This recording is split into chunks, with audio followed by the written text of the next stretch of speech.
परंतु क्यों माधव? युद्ध का 14वां दिवस है। रण क्षेत्र में कर्ण को 4 दिवस हो चुके हैं। मैं इसी संग्राम के लिए जीवित हूँ।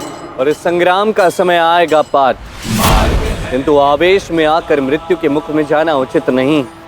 मैं कुछ समझा नहीं माधव। समय से पूर्व और प्रारब्ध से अधिक कुछ नहीं होता अर्जुन। तुम भी समय आने पर ही समझो। अभी के लिए केवल इतना स्मरण रखना कि तुम इस क्षण कर्ण से द्वंद्व नहीं करोगे। तो माधव, इस समय कर्ण से द्वंद्व कौन करेगा? वही जिसे आज के इस युद्ध में इतिहास बनना है। घटोत्कच।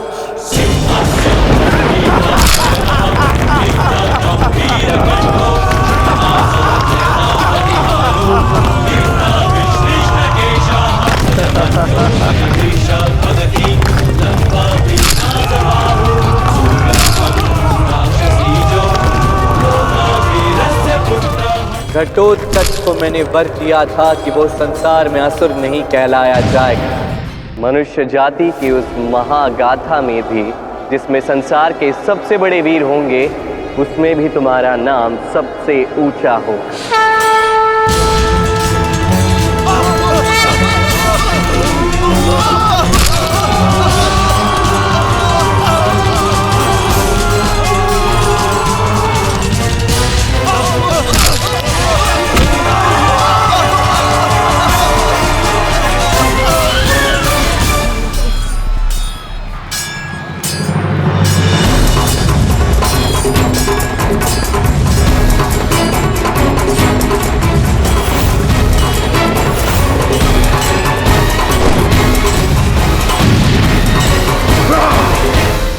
अब इससे महान इतिहास क्या होगा?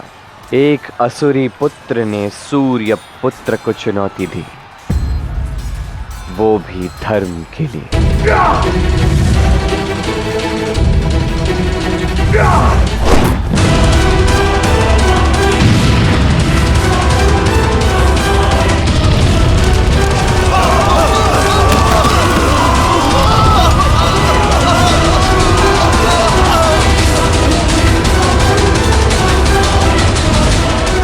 दाता, इस घटोत्कच का शीघ्र ही अंत करना होगा, वरना यह हमारी सेना का समूल अंत कर देगा।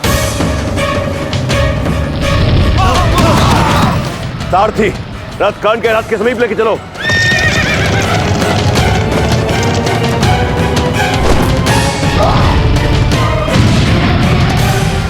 बस संगराज, यही शक्ति है ना तुम्हारी?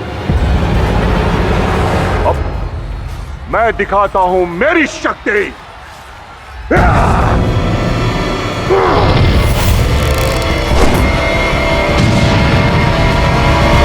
आश्चर्य हो रहा है मुझे अंगराज कर्ण, तुम जैसा महायोद्धा एक असुर के सामने विवश है।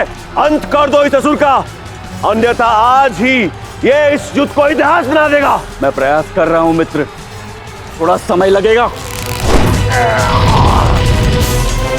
समय ही तो नहीं है हमारे पास मित्र। हर क्षण सहस्त्र सैनिकों को मार रहे हैं असुर। अधिक समय लगाओगे तो एक भी सैनिक नहीं बचेगा। तुम्हें देवराज इंद्र ने अमोघ अस्त्र दिया है ना, उसका प्रयोग करो और अंत करो इस असुर का। परंतु अमोघ अस्त्र मैंने अर्जुन के अंत के लिए संभाल के रखा हुआ है। मित्र कर्ण, अर्जुन का वध तब करोगे जब ये युद्ध शेष रहेगा। इस पर्वत का असुर का अंत नहीं किया तो युद्ध समाप्त हो जाएगा। ये मेरा आदेश है, तुम्हारे मित्र का, एक भावी राजा का। अंत करो इस असुर का इसी क्षण। जो आज्ञा भावी महाराज।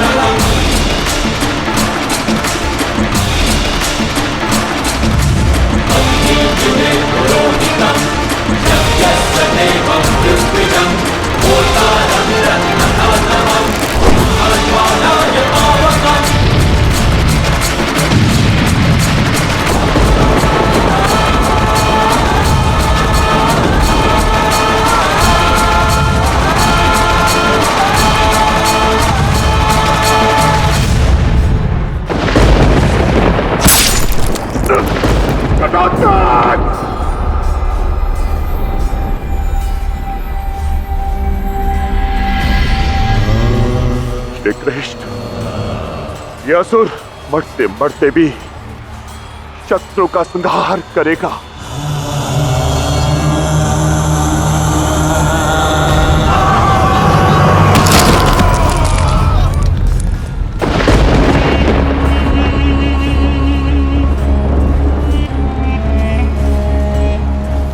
माधव, यदि वो अमोघ शस्त्र मुझ पर चलता तो मैं मृत्यु को प्राप्त हो जाता, परंतु मेरे प्राण बचाने के लिए घटोत्कच का बलिदान।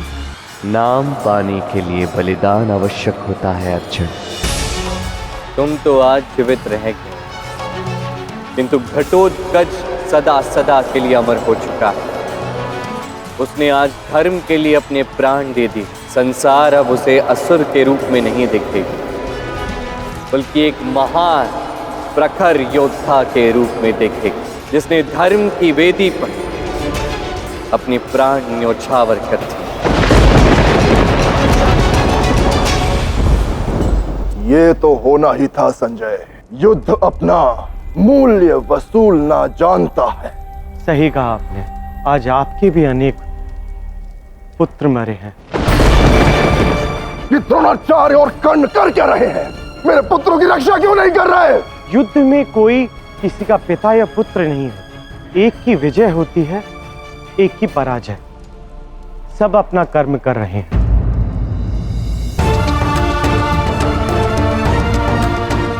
क्या कर रहे हो अयन? लौटने का प्रबंध। किंतु अयन, अभी तो तुम और भी व्यापार कर सकते हो। अभी जाने की क्या आवश्यकता है?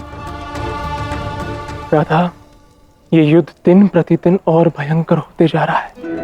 यहाँ सब भयभीत हैं। हो सकता है कि ये युद्ध वर्षों तक चले, और यदि ऐसा हुआ तो यहाँ अकाल, भुखमरी, महामारी फैल सकती है। इसलिए यहाँ रुकना ठीक नहीं है। हम वापस चलेंगे। हम? हाँ राधा, हम। मैं पहले से कितना बदल गया हूं, यह तुमने स्वयं अपने नेत्रों से देखा है राधा। तुमने कृष्ण के समक्ष मेरा प्रेम स्वीकार भी किया है। मेरे साथ बरसाना लौट चलो राधा। मैं अंतिम बार तुमसे कुछ मांग रहा हूं। इसके पश्चात कभी कुछ नहीं मांगूंगा। कहो, आओगी ना मेरे साथ? ऐसे कैसे मना करेगी?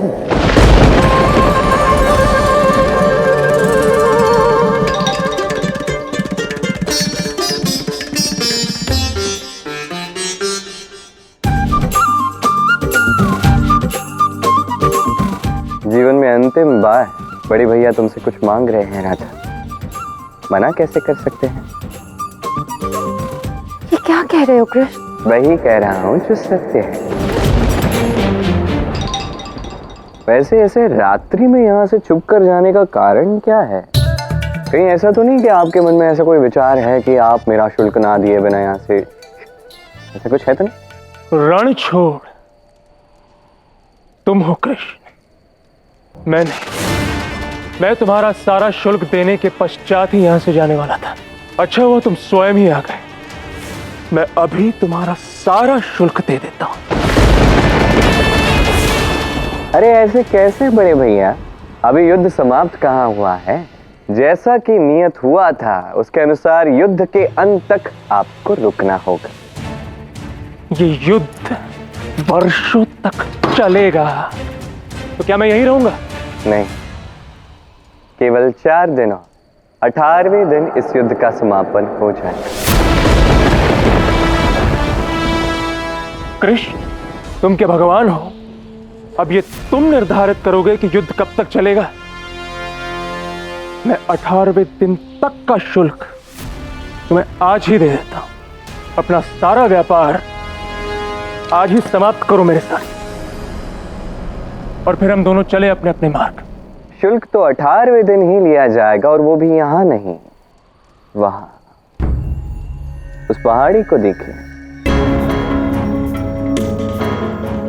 वो पहाड़ी जहां से युद्ध स्पष्ट रूप से दिखता है। मुझे स्वीकार है राधा, हम कृष्ण को उसका शुल्क देते ही यहां से निकलेंगे। तो बड़े भैया ये नियत रहा।